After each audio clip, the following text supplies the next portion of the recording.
Hello. आज मी खूप disappointed झाले होते. का ते सांगते. त्याआधी सकाळी उठल्यावर मस्त तेल लावलं केसांना.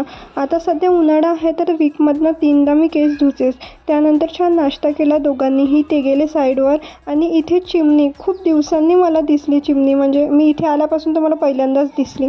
सध्या मी केस धुवायला हे 2 शॅम्पू यूज करत आहे. 1-1.5 महिना झाला यूज करत आहे. तसा रिझल्ट चांगला आहे. डॅन्ड्रफ खूप आहे माझ्या डोक्यात, त्याच्यामुळे मी यूज करते, पण ते काही पूर्णपणे जात नाही. आणि हा कंडिशनर यूज करते केस स्मूथ करायसाठी. ओले असताना सिरम लावते. तो कशा पद्धतीने लावायचा तर हातात घेऊन सगळ्या बोटांमध्ये छान स्प्रेड करते आणि मग अप्लाय करते. त्यामुळे प्रत्येक केसांना तो लागला जातो आणि केस स्मूथ होतात.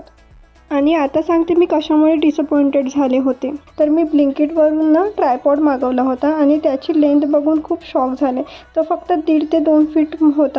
मला तो स्टँडिंग व्हिडिओसाठी यूज करताच येणार नाही. सिट डाऊन व्हिडिओसाठी बेस्ट आहे.